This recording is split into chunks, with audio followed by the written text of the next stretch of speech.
সমাধিতে আসবেন বিএনপির ভারপ্রাপ্ত চেয়ারম্যান তারেক রহমান। তার আশাকে কেন্দ্র করে কিন্তু আমরা শাহবাগ থেকে শুরু করে এই বিশ্ববিদ্যালয় চত্বরের প্রত্যেকটি প্রবেশদ্বার কিন্তু আমরা নিরাপত্তার চাদরে ছেয়ে দেখতে পেয়েছি। এখানে কিন্তু পুলিশের সাথে বিজিবি, র্যাব এবং গোয়েন্দা সংস্থা তারা কিন্তু এখানে দায়িত্ব পালন করছেন। এবং আমরা যদি নেতাকর্মীদের অবস্থানও জানিয়ে রাখি, সেই শাহবাগ থেকে কিন্তু বিএনপির বিভিন্ন অঙ্গ সংগঠনের তারা কিন্তু এইভাবে সম্মাননা দেওয়ার জন্য তারা কিন্তু দাঁড়িয়ে আছেন, আমরা যেটা দেখতে পেয়েছি রাস্তার সাইডে। এবং আমরা কিন্তু প্রশাসন দেখতে পেয়েছি এবং তারা কিন্তু এই নেতাকর্মীরা তারা কিন্তু স্লোগান দিচ্ছেন, ভারপ্রাপ্ত চেয়ারম্যানের নামে কিন্তু তারা স্লোগান দিচ্ছেন, আমরা যেমনটি দেখতে পাচ্ছি।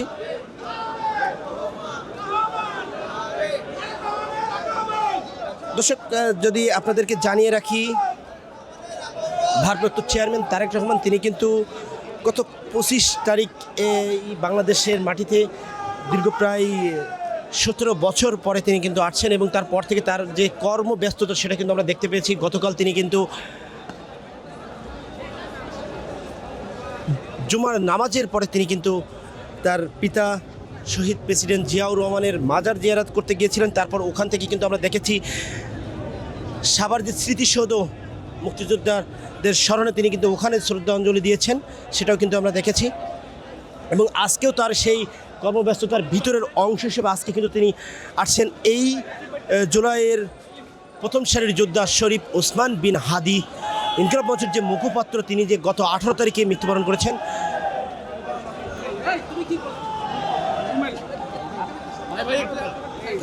এখানে ছাত্রদলের সাধারণ সম্পাদক তিনি আসছেন। ভাই ধরেন, ভাই ভাই রেডি, এটা কে বলবো বিসমিল্লাহির রহমানির রহিম। আমাদের দলের ভারপ্রাপ্ত চেয়ারম্যান, আমাদের ছাত্র দলের সাংগঠনিক অভিভাবক জনাব তারেক রহমান আর 10 মিনিটের মধ্যে ঢাকা বিশ্ববিদ্যালয়ের মাটিতে তিনি পদার্পণ করবেন। আপনারা জানেন, গত 25শে ডিসেম্বর বাংলাদেশের গণতান্ত্রিক ব্যবস্থাকে শক্তিশালী করা, স্বাধীনতা, সার্বভৌমত্ব এবং গণতান্ত্রিক যাত্রার অঙ্গীকার নিয়ে জনাব তারেক রহমান 17 বছর পর বাংলাদেশে পদার্পণ করেছেন। এবং আপনারা অনেকেই জানেন যে বাংলাদেশের চলমান যে বিশৃঙ্খল অবস্থা সেটিকে অনেকটা সামাল দেওয়ার জন্য এবং অনেকে বলছেন এই পরিস্থিতি উত্তরণের জন্য জনাব তারেক রহমানের স্বদেশে প্রত্যাবর্তন অত্যন্ত জরুরি ছিল। এবং তিনি গত 25শে ডিসেম্বর যে বক্তব্য দিয়েছেন, বিশেষ করে স্বাধীনতার, মহান মুক্তিযুদ্ধের ইতিহাস এবং একই সাথে 7 নভেম্বর সিপাহী বিপ্লবের কথা বলেছেন, 90-এর গণঅভ্যুত্থানের কথা বলেছেন এবং চলমান পেশিবাদ বিরোধী যে আন্দোলন গত 17 বছর হাসিনার বিরুদ্ধে আমরা করেছি, সে আন্দোলনে হতাহত যারা শহীদ হয়েছেন তাদের কথা বলেছেন এবং জুলাই আগস্টের গণঅভ্যুত্থানে যারা শহীদ হয়েছেন তাদের কথাও বলেছেন। এবং সর্বশেষ জুলাই আগস্টের গণঅভ্যুত্থানে যে শহীদ হয়েছেন আমাদের হাদি, তার কথা বলেছেন, তার ইনসাফের কথা বলেছেন। আজকে অল্প কিছুক্ষণের মধ্যে তিনি এখানে কবর জিয়ারত করবেন। বাংলাদেশের জাতীয় কবি নজরুল ইসলাম এবং জুলাই আগস্টের সম্মুখ সারির যোদ্ধা ওসমান হাদির কবর জিয়ারত করবেন।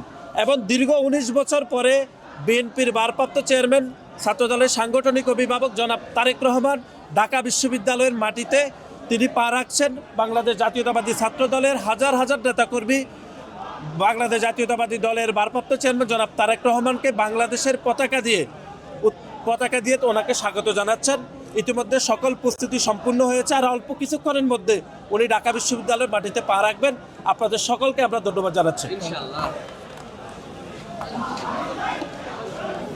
দর্শক, ছাত্রদলের সাধারণ সম্পাদক নাসিরউদ্দিন নাসির যেটি জানাচ্ছিলেন, প্রায় 19 বছর পরে এই ঢাকা বিশ্ববিদ্যালয়ের মাটিতে পা রাখছেন বিএনপির ভারপ্রাপ্ত চেয়ারম্যান তারেক রহমান। এবং তার এই ঢাকা বিশ্ববিদ্যালয় আশাকে কেন্দ্র করে ছাত্রদলের নেতাকর্মীরা তারা কিন্তু বেশ একটা আনন্দে উৎফুল্লিত দেখতে পাচ্ছে এবং তারা কিন্তু সেই সম্মাননা দেওয়ার জন্য তারা কিন্তু এখানে এসেছেন। এবং আমরা দেখতে পাচ্ছি তারা কিন্তু বিভিন্ন ধরনের স্লোগান দিচ্ছেন।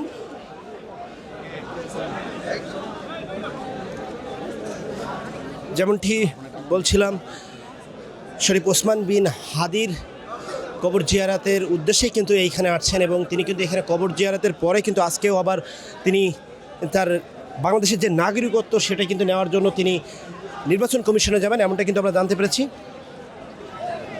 আমরা কিন্তু এখানে ছাত্রদলের বিভিন্ন নেতৃবৃন্দ তাদেরও দেখতে পাচ্ছি এখানে, তারাও কিন্তু এখানে এসেছেন ভারপ্রাপ্ত চেয়ারম্যানের সম্বর্ধনা দেওয়ার জন্য।